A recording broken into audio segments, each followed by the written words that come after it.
नमस्कार, मैं हूं सुधीर चौधरी और डीएनए में आपका स्वागत है।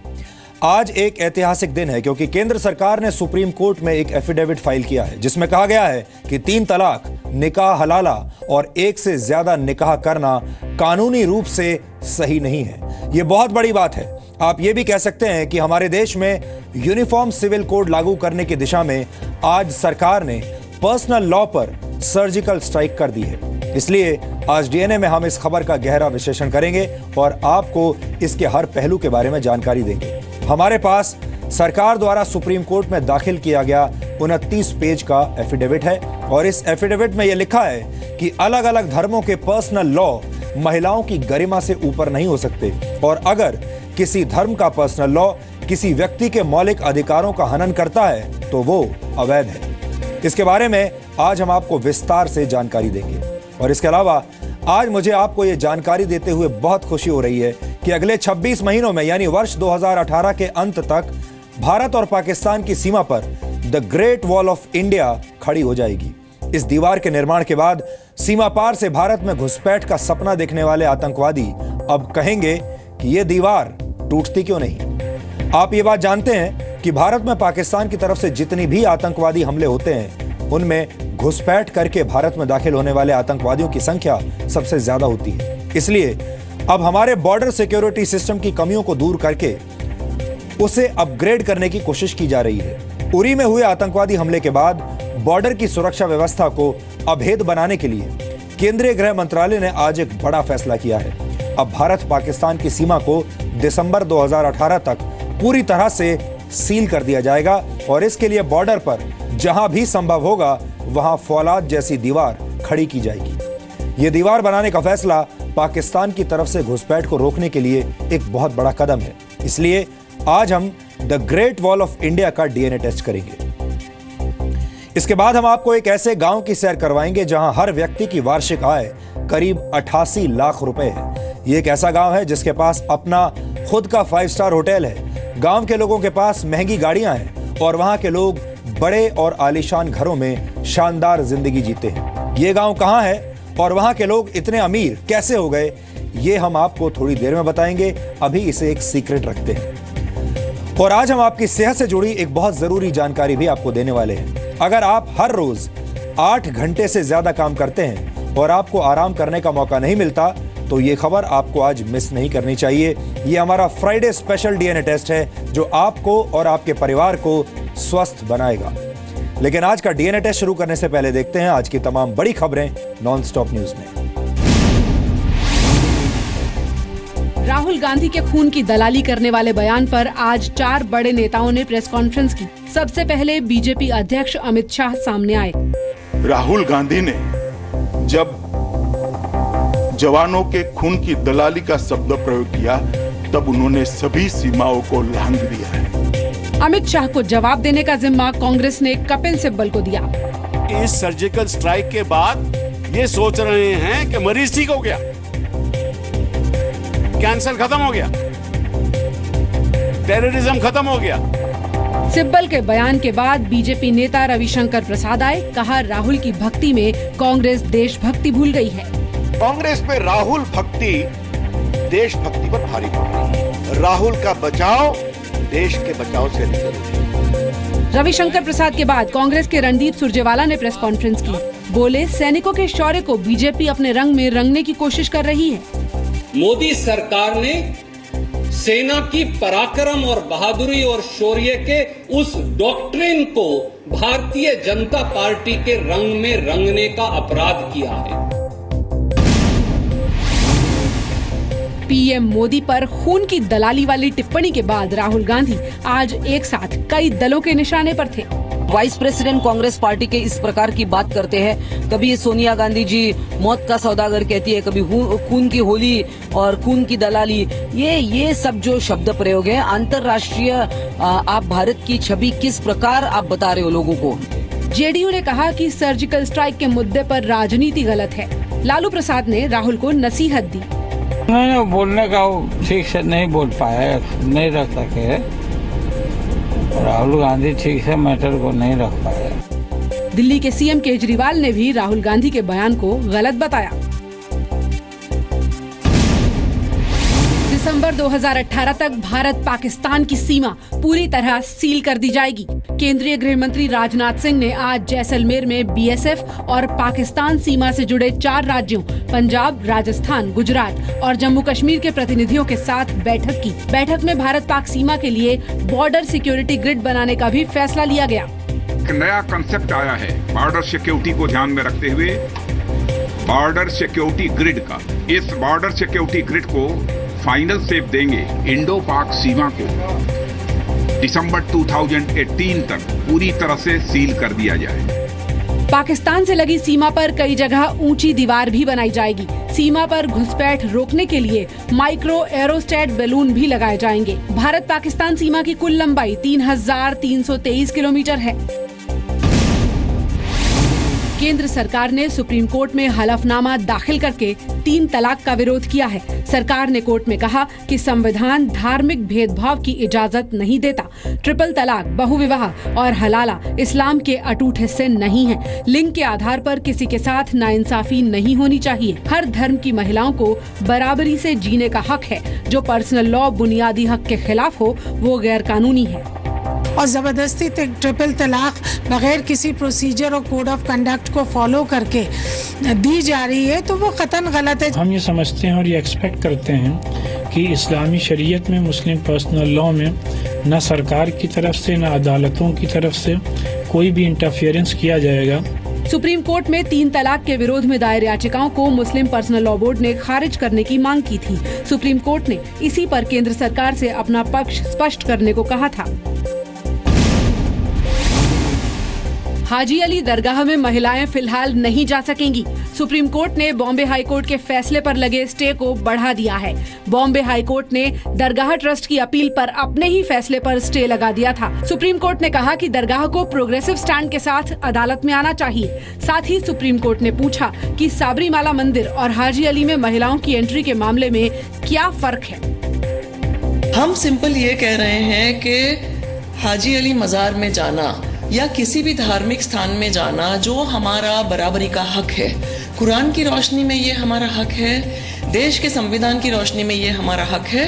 26 अगस्त को बॉम्बे हाईकोर्ट ने दरगाह में महिलाओं के प्रवेश को संविधान के खिलाफ बताया था, लेकिन हाईकोर्ट ने दरगाह की याचिका पर 6 हफ्ते के लिए आदेश लागू करने पर रोक लगा दी थी। बीसीसीआई और क्रिकेट में सुधार को लेकर सुप्रीम कोर्ट अब 17 अक्टूबर को फैसला सुनाएगा। आज सुप्रीम कोर्ट ने लोढ़ा कमेटी की सिफारिशें न मानने वाले स्टेट क्रिकेट एसोसिएशन की फंडिंग पर रोक लगा दी। अदालत ने ये निर्देश भी दिया कि जिन 13 राज्यों को फंड मिला है वो तब तक उसका इस्तेमाल नहीं कर सकेंगे जब तक लोढ़ा कमेटी की सिफारिशें नहीं मानेंगे।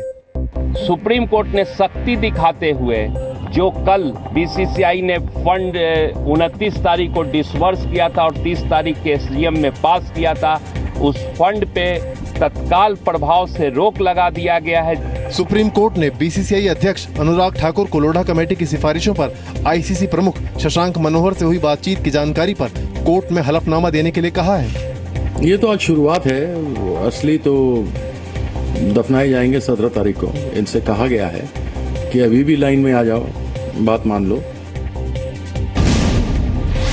यूपी के ग्रेटर नोएडा में अखलाक हत्याकांड के आरोपी रवि का अंतिम संस्कार कर दिया गया।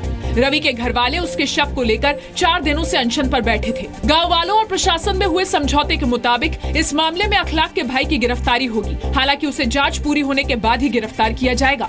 रवि के घर वालों को मुआवजे की रकम 10 से बढ़ाकर 25 लाख कर दी गई है। साथ ही राज्य सरकार ने रवि की बेटी की पढ़ाई और पत्नी को नौकरी दिलाने की जिम्मेदारी भी ली है। सरकार रवि की मौत की सीबीआई जांच कराने को भी तैयार हो गई है। जो उन्होंने 5 मांगे रखी थी, उन्हीं सभी 5 मांगों पर प्रशासन ने अपनी सहमति जताई है और उसकी आर्थिक मदद से लेकर सीबीआई जांच की मांग उन्होंने प्रशासन ने मांग ली है और उन्होंने सभी मांगों को उन्होंने मान लिया है। आरोप है कि अखलाक कांड के आरोपी रवि की मौत जेल में पिटाई की वजह से हुई थी। बीजेपी सांसद सुब्रमण्यम स्वामी ने तमिलनाडु में राष्ट्रपति शासन लगाए जाने की मांग की है। उन्होंने मुख्यमंत्री जयललिता की खराब सेहत का हवाला दिया है। स्वामी ने गृह मंत्री राजनाथ सिंह को चिट्ठी लिखकर कहा है कि जयललिता बीमार हैं, इस कारण राज्य में कानून व्यवस्था चरमरा गई है। आज ही राहुल गांधी जयललिता की हालत जानने चेन्नई पहुँचे।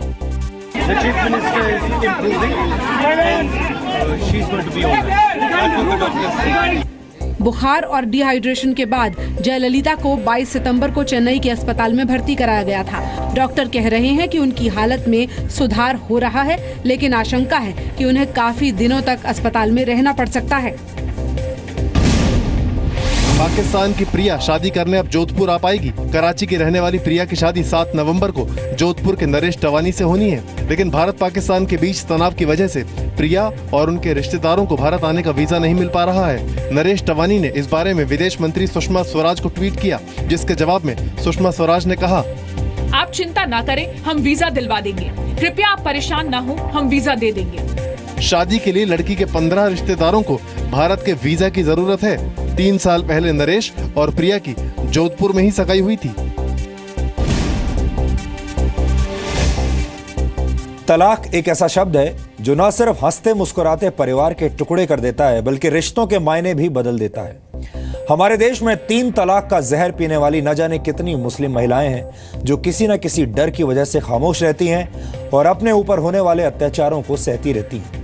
ऐसी महिलाओं के लिए आज एक ऐतिहासिक दिन है, क्योंकि केंद्र सरकार ने सुप्रीम कोर्ट में एक एफिडेविट फाइल किया है, जिसमें कहा गया है कि 3 तलाक, निकाह हलाला और एक से ज्यादा निकाह कानूनी रूप से सही नहीं है और ये एक बहुत बड़ी बात है। इसलिए आज डीएनए में सबसे पहले हम इस खबर का विश्लेषण करेंगे और आपको इसके हर पहलू के बारे में जानकारी देंगे।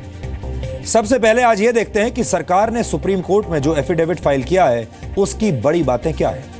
सरकार का कहना है कि चाहे कोई व्यक्ति किसी भी धर्म का हो, लेकिन उसके संवैधानिक अधिकार बराबर हैं और एक महिला के सम्मान और उसकी गरिमा के साथ किसी भी तरह का समझौता नहीं किया जा सकता।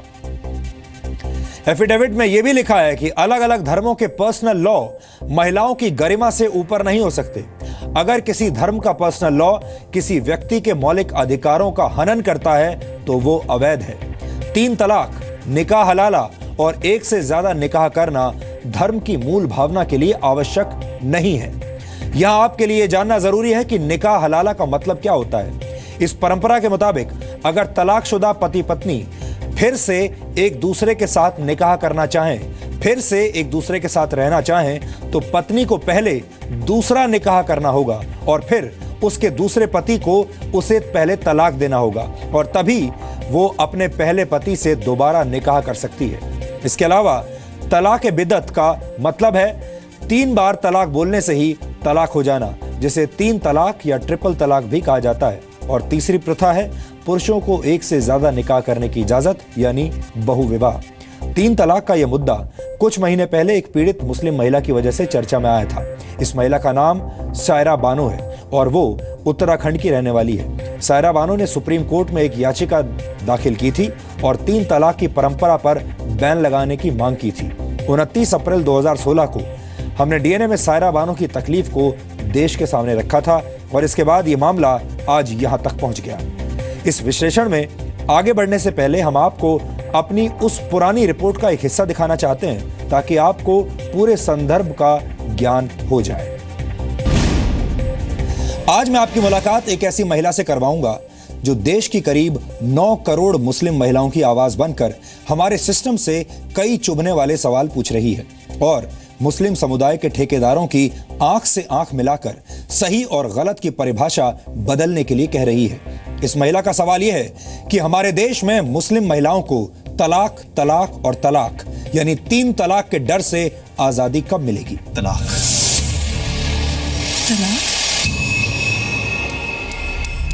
हुआ क्या था पहले ये बताइए। शुरू में शादी हुई थी 2002 में, मतलब तो पहले से तलाक वलाक के बारे में बोलते थे और क्या कहते हैं दहेज के लिए परेशान करते थे। फिर मेरा मतलब बच्चा हो गया, बेबी हो गया, तो उसके बाद थोड़ा सा कम हो गया मतलब टॉर्चर करना। उसके बाद मतलब दोनों बच्चों के बाद फिर से मतलब बहुत परेशान करते थे, मारते पीटते थे और मतलब 6-7 बार उन्होंने अबॉर्शन तक करवाया है और मतलब बहुत ही शारीरिक और मानसिक रूप से बहुत परेशान किया है। तो इसलिए मतलब 10 अक्टूबर को उन्होंने क्या कहते हैं ट्रिपल तलाक दे दी है। मतलब बाय पोस्ट द्वारा यहाँ आए थे, 2 गवाहों के सिग्नेचर थे और उसके बाद में फिर हम लोगों ने क्या कहते हैं सुप्रीम कोर्ट में मतलब याचिका दायर की उसके विरोध में। क्या ये स्थिति सिर्फ सायरा बानो की थी या ये स्थिति सायरा बानो जैसी करोड़ों महिलाओं की है? ये करोड़ों महिलाएं हैं जो घुट घुट के पिस पिस के रहती हैं, अपनी आवाज़ नहीं उठा पाती हैं, तलाक ना हो जाए। जब से शादी होती है वो दबी रहती हैं, पूरे मुस्लिम समाज से दबी रहती हैं, कहीं तलाक ना हो जाए।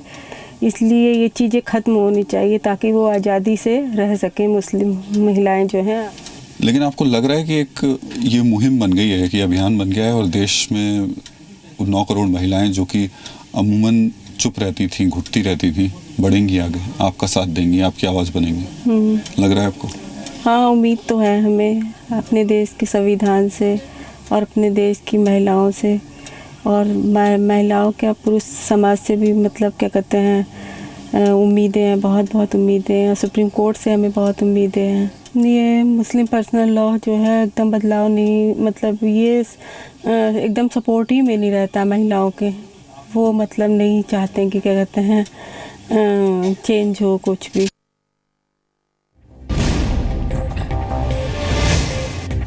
ये रिपोर्ट देखकर आपको समझ में आ गया होगा कि हमारी नजर इस खबर पर शुरू से रही है, क्योंकि ये एक बहुत बड़ी खबर है। इस मामले में संविधान के आर्टिकल 14 और 25 की भावना को समझना बहुत जरूरी है, क्योंकि सरकार के एफिडेविट में संविधान के इन आर्टिकल्स का उल्लेख किया गया है। हमारे बहुत सारे दर्शकों को अपने संविधान के बारे में कोई जानकारी नहीं होती, इसलिए ऐसी खबरों से आपकी अपने संविधान के बारे में जानकारी भी बढ़ेगी। संविधान का आर्टिकल 14 यानी आर्टिकल 14 ये कहता है कि देश के हर नागरिक के अधिकार बराबर हैं, जबकि संविधान का आर्टिकल 25 कहता है कि हर व्यक्ति को अपनी मर्जी से किसी धर्म को मानने और उसका अभ्यास करने और प्रचार करने का पूरा अधिकार है। आप ये भी कह सकते हैं कि आर्टिकल 25 वो ढाल है जिसके पीछे तमाम पर्सनल लॉज छिपे हुए हैं। लेकिन सरकार ने अपने हलफनामे में एक बात बिल्कुल स्पष्ट कर दी है कि अगर संविधान के आर्टिकल 14 और आर्टिकल 25 के बीच टकराव की स्थिति आती है तो आर्टिकल 14 को प्राथमिकता दी जाएगी। यहां आपको एक बार फिर से बता दें कि संविधान का आर्टिकल 14 यानी आर्टिकल 14 ये कहता है कि महिला हो या पुरुष, देश के हर नागरिक के अधिकार बराबर हैं, यानी पर्सनल लॉ के तहत लागू कार्रवाई कोई भी पद्धति या परंपरा किसी महिला या पुरुष से बराबरी का अधिकार नहीं छीन सकती। सरकार ने पहली बार अपने विवेक का इस्तेमाल किया है, अपनी बहादुरी दिखाई है कि वो दकियानूसों के सामने घुटने नहीं टेकेगी और जो सरकार ने स्टैंड लिया है कि ट्रिपल तलाक महिलाओं की इज्जत और डिग्निटी के खिलाफ है और संविधान जब आपको अधिकार देता है बराबरी का तो ट्रिपल तलाक गैर कानूनी है। और यही चीज आज सरकार ने सुप्रीम कोर्ट को बताया है कि वो जेंडर इक्वालिटी के साथ है, डिग्निटी ऑफ वुमेन को अपहोल्ड करता है, इसलिए ट्रिपल तलाक को खत्म किया जाए। खतरनाक बात क्या है कि सेंट्रल गवर्नमेंट महिलाओं के नाम को लेकर अपना यूनिफॉर्म कोड को थोपना चाह रही है, इसलिए उसका पूरा खतरा है। इस्लामी मसाइल के साथ महिलाओं का अधिकार इस्लाम में जितना दिया गया है वो किसी भी मज़हब में, किसी भी धर्म में इतना अधिकार नहीं है जितना कि इस्लाम ने अधिकार दिया है। और जब इतना सारा अधिकार मिला हुआ है, आप ये समझते हैं कि औरतों को 3 तलाक वाले मसले से छुटकारा दिला देंगे, फिर उनको गुनाह के रास्ते पर आप लेकर चले जाएंगे। संविधान को ध्यान में रखते हुए हिंदुस्तान में मुसलमानों के जो उसूल और ज़ाब्ते हैं जीने के, वो कोर्ट ने दे रखे हैं, संविधान ने दे रखा है। ये हुकूमत अगर इस तरीके से इंटरफेयर करती है तो यह साफ जाहिर हो जाता है कि हिंदुस्तान में मुसलमानों के एक मसाइल को हुकूमत बर्दाश्त करने को तैयार नहीं है। अगर ये ऐसा करेगी तो आने वाले वक्तों में जिस तरीके से 70 साल हुकूमत को लोगों ने उखाड़ फेंका था, इस हुकूमत को भी लोग उखाड़ फेंकेंगे। कहीं ना कहीं पे अगर औरत को बेमकसद कोई अगर ग्राउंड नहीं बन रहा है और ज़बरदस्ती ट्रिपल तलाक बग़ैर किसी प्रोसीजर और कोड ऑफ कंडक्ट को फॉलो करके दी जा रही है तो वो क़तन गलत है। जैसे सोशल मीडिया पे तलाक है, घर बैठे बग़ैर कोई इशू के कोई और लड़की पसंद आ गई और एकदम से तलाक दे दी, तो इस तरह से तलाक जो है जस्टिफाइड नहीं है। हम ये समझते हैं और ये एक्सपेक्ट करते हैं कि इस्लामी शरीयत में, मुस्लिम पर्सनल लॉ में न सरकार की तरफ से न अदालतों की तरफ से कोई भी इंटरफेरेंस किया जाएगा, क्योंकि हमारे मुल्क के कॉन्स्टिट्यूशन ने हमें अपने पर्सनल लॉ पर अमल करने की पूरी फ्रीडम और आज़ादी दी है। संविधान के आधार पर महिला पुरुष सभी लोग बराबर होते हैं। इसलिए अगर संवैधानिक विचारधारा इस प्रकार की है कि संविधान सम्मत तलाक नहीं है, तो संविधान से देश चलता है। हमें संविधान पर विश्वास रखने की आवश्यकता है। देखिए, बीजेपी को मुसलमानों की कुछ खास ही चिंता रहती है और उस खास में भी उनकी नीयत में भी खोट होता है। मुसलमानों के महिलाओं के लिए भलाई की तो उनकी मंशा कतई नहीं है। हालांकि हम लोग, मेरे जैसा आदमी ट्रिपल तलाक के एक बार में ट्रिपल तलाक कहने के खिलाफ है। सुप्रीम कोर्ट इसमें बहुत अहम भूमिका निभाएंगे और साथ साथ प्रजातंत्र में लोगों का मत जाना चाहता है, लोग क्या चाहते हैं और उसके हिसाब से निश्चित रूप से हमको कार्य करना चाहिए। 2011 के सेंसस के मुताबिक भारत में करीब 18 करोड़ मुसलमान हैं और इंडोनेशिया के बाद दुनिया में भारत में मुसलमानों की सबसे बड़ी आबादी रहती है और इस आबादी के लिए यह खबर बहुत महत्वपूर्ण है। अब हम सरकार के इस 29 पन्ने के एफिडेविट का थोड़ा सा और अध्ययन करेंगे। यह एफिडेविट इस वक्त मेरे हाथ में है और आज हमने इसका काफी अध्ययन किया है। मैं आपको इस एफिडेविट में से कुछ बातें आज बताना चाहता हूं। मैं कुछ सेंटेंस इसमें पढ़कर भी आपको बताऊंगा। इस हिस्से में संविधान के आर्टिकल 14 और 21 को देश के हर नागरिक के लिए, आपके लिए, मेरे लिए, हम सब के लिए सबसे महत्वपूर्ण बताया गया है। अब मैं आपको बताता हूं पॉइंट नंबर 3 में क्या कहा गया है। पॉइंट नंबर 3 में कहा है कि महिलाओं के सम्मान और गरिमा के साथ कोई समझौता नहीं किया जा सकता। यह पॉइंट नंबर 3 है, जिसमें लिखा है Gender equality under the Constitution of India. It is submitted that the fundamental right to equality guaranteed to every citizen of India under Article 14 of the Constitution of India embraces quality of both social and economic status. और इसमें आगे जो जैसा हमने आपको पढ़कर बताया, ये सबके लिए बराबर है। पॉइंट नंबर 12 में लिखा है देश में पर्सनल लॉज की समीक्षा महिलाओं की गरिमा के आधार पर करने की जरूरत है। अब पॉइंट नंबर 12 देखिए, इसमें लिखा है Personal law and fundamental rights. It is submitted that personal laws must be examined in the light of the overarching goal of gender justice and dignity of women. Point number 14 इसके बाद आता है, जिसमें लिखा है, उसमें एक बहुत महत्वपूर्ण बात लिखी है और वो ये कि 3 तलाक, निकाह हलाला और एक से ज्यादा निकाह करना धर्म की मूल भावना को कायम रखने के लिए आवश्यक नहीं है और ऐसी परंपराओं को संविधान के आर्टिकल 25 का इस्तेमाल एक ढाल की तरह करने की इजाजत नहीं दी जा सकती। इसमें लिखा है it is submitted that practices of triple talaq, nikah halala and polygamy can not be regarded as an essential और integral part of the religion and would not therefore automatically be entitled to protection under article 25। बिल्कुल स्पष्ट कर दिया गया है। अब आपको यह बताते हैं कि दुनिया के मुस्लिम बाहुल देशों ने इस मुद्दे पर महिलाओं के हित में किस तरह के सुधार करने की कोशिश की है। यानी दुनिया में जो दूसरे ऐसे बड़े देश हैं जहां पर मुस्लिम आबादी रहती हैं, जो मुस्लिम देश कहलाए जाते हैं कई, तो वहां पर किस तरह के कानून हैं। सबसे पहले अपने पड़ोसी की बात करते हैं, क्योंकि आजकल सब पाकिस्तान की बात कर रहे हैं। देखिए पाकिस्तान में क्या होता है। पाकिस्तान में 1961 के अध्यादेश के मुताबिक आर्बिट्रेशन काउंसिल की इजाजत के बगैर कोई भी पुरुष दूसरा निकाह नहीं कर सकता।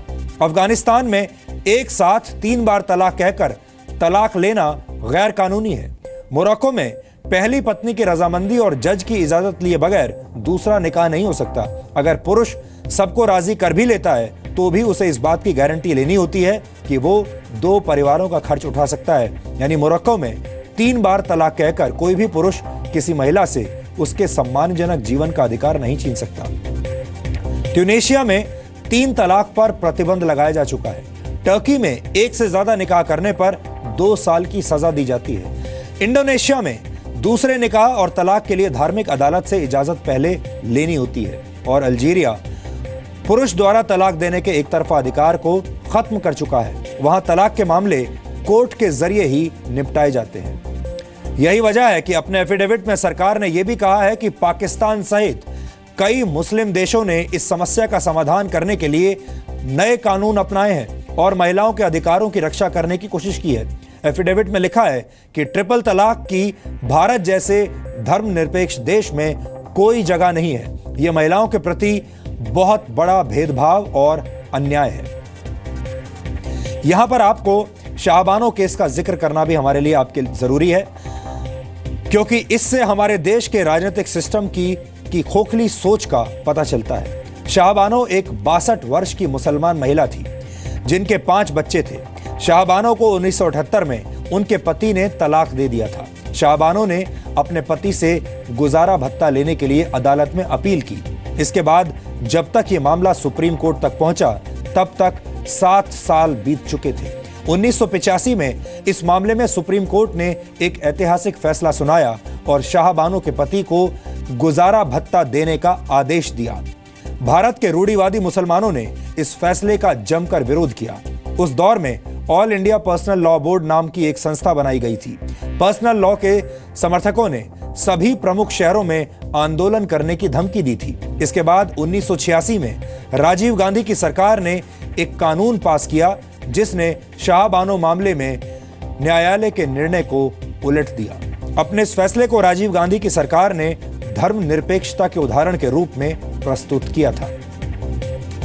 ज्ञान की तलाश में अगर आपको अमेरिका, यूरोप और अरब क्षेत्र से लेकर चीन तक भी जाना पड़े तो जाना चाहिए, लेकिन 21वीं सदी के भारत में मुस्लिम समुदाय आज भी कुछ ऐसी परंपराओं की जंजीरों में बंधा हुआ है जिसने मुस्लिम महिलाओं की जिंदगी नरक बना रखी है। लंबे समय से मुस्लिम महिलाएं इस्लाम के ठेकेदारों की आंख से आंख मिलाकर सही और गलत की परिभाषा बदलने के लिए कह रही हैं, मांग कर रही हैं। उनका सवाल यह है कि हमारे देश में तलाक, तलाक और तलाक यानी 3 तलाक जैसी परंपराओं के डर से मुस्लिम समुदाय की महिलाओं को आजादी कब मिलेगी। देश को आजाद हुए 69 वर्ष बीत चुके हैं। ये 70वां साल चल रहा है। ये 70 घंटे या 70 दिन या 70 महीने की बात नहीं है, ये 70 वर्षों की बात है। 70 वर्षों में 25,000 से भी ज्यादा दिन होते हैं और दुख की बात यह है कि इतने लंबे समय में भी हमारे देश की सरकारें, हमारे देश के नेता, हमारे देश की पार्टियां इस मुद्दे को सुलझा नहीं पाई। अगर 70 साल भी उनके लिए कम पड़ गए तो फिर उन्हें कितना और समय चाहिए।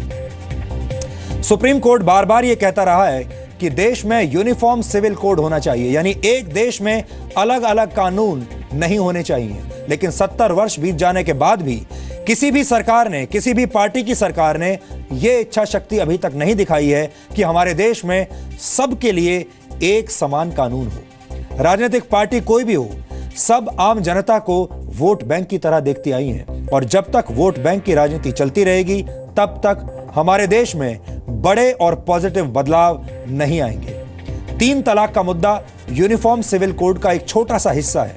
इस मुद्दे को उठाकर सरकार ने यूनिफॉर्म सिविल कोड लागू करने की दिशा में एक कदम बढ़ाया है। हमें उम्मीद है कि देश की मुस्लिम महिलाओं को निकट भविष्य में राहत जरूर मिलेगी और वो भेदभाव करने वाले कानूनों की जंजीरें तोड़ पाएंगी।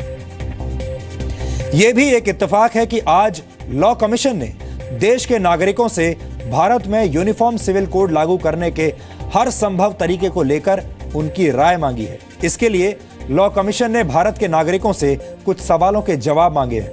अगर आप भी चाहें तो लॉ कमीशन की वेबसाइट पर जाकर इन सवालों को पढ़ सकते हैं और उनके जवाब भेज सकते हैं, अपनी राय सरकार तक भेज सकते हैं। इन सवालों के बारे में जानकारी के लिए आप lawcommissionofindia.nic.in पर लॉग ऑन कर सकते हैं और अपने जवाब भेजने के लिए लॉ कमीशन के ईमेल एड्रेस पर मेल कर सकते हैं। इस ईमेल एड्रेस को आप नोट कर लीजिए, ये इस वक्त आपकी स्क्रीन पर है, lci-dla@nic.in। आप लॉ कमीशन के सवालों के जवाब दे सकें, इसके लिए आपको यह पता होना चाहिए कि यूनिफॉर्म सिविल कोड आखिर क्या चीज है और इसे लेकर अब तक क्या विवाद है। यूनिफॉर्म सिविल कोड का अर्थ है भारत के सभी नागरिकों के लिए समान यानी एक जैसे नागरिक कानून। शादी, तलाक और जमीन जायदाद के बंटवारे में सभी धर्मों के लिए एक ही कानून लागू होगा। फिलहाल हर धर्म के लोग इन मामलों का निपटारा अपने अपने पर्सनल लॉ के तहत करते हैं। समान नागरिक संहिता एक सेकुलर यानी पंथ निरपेक्ष कानून होता है जो सभी धर्मों के लोगों के लिए समान रूप से लागू होता है। यह किसी भी धर्म या जाति के लिए सभी निजी कानूनों से ऊपर होता है। संविधान में समान नागरिक संहिता को लागू करना अनुच्छेद 44 के तहत राज्य की जिम्मेदारी बताया गया है, लेकिन ये आज तक हमारे देश में लागू नहीं हो पाया। लेकिन यूनिफॉर्म सिविल कोड लागू नहीं होने से हम वर्षों से संविधान की मूल भावना का अपमान करते आ रहे हैं, क्योंकि इसके पीछे भी वोट बैंक की राजनीति है। अब सवाल यह उठता है कि यूनिफॉर्म सिविल कोड को लेकर कहां पर परेशानियां आ रही हैं, कौन सी ऐसी चीजें हैं जो हमें रोक रही हैं।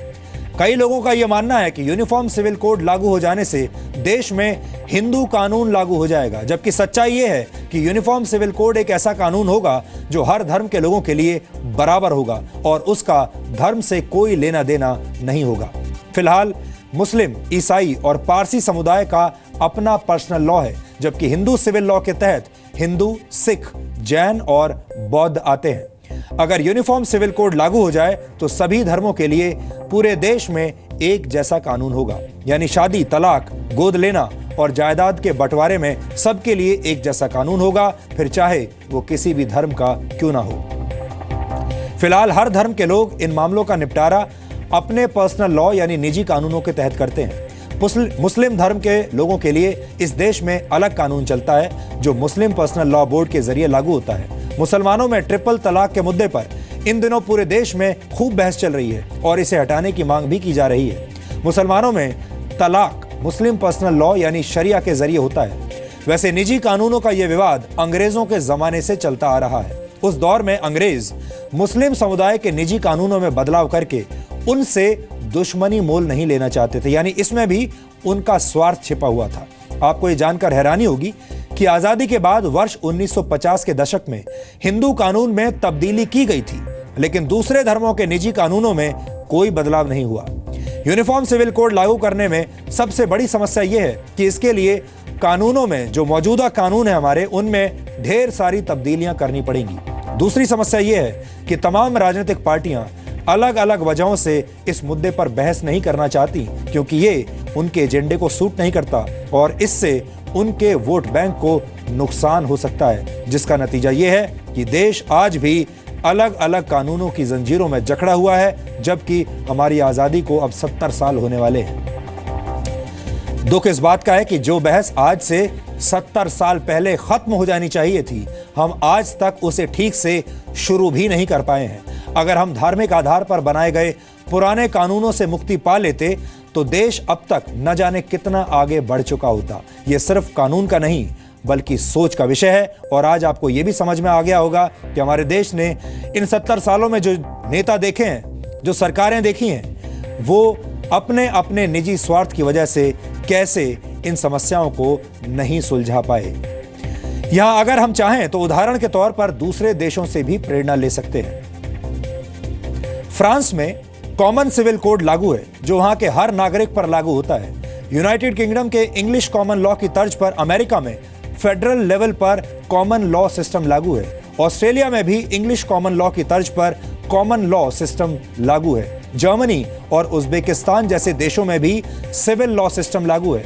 धर्म पर आधारित कानूनों की जंजीरों से आजादी का एकमात्र रास्ता यह है कि सबके लिए समान कानून बनाए जाएं। लोगों को इस बात पर यकीन होना चाहिए कि उनके साथ राजनीति नहीं होगी बल्कि न्याय होगा। और इसीलिए यूनिफॉर्म सिविल कोड लागू करके कानून को धार्मिक जंजीरों से मुक्त करना बेहद जरूरी है। यह देश को विकास के रास्ते पर बढ़ाने वाला कदम साबित हो सकता है। जो तमाम ऐसे लोग हैं हमारे देश में, जो ऐसे नागरिक हैं हमारे देश में जो इसका विरोध करते हैं, ये तमाम लोग जब विदेशों में जाते हैं, जब यूरोप के दूसरे देशों में जाकर बसते हैं, वहां इन्हें सब कुछ मान्य होता है। वहां के कानून को मानने में 1 मिनट भी नहीं लगाते, क्योंकि और कोई चारा नहीं है। लेकिन अपने देश में उन्हें ऐसे कानून अच्छे नहीं लगते।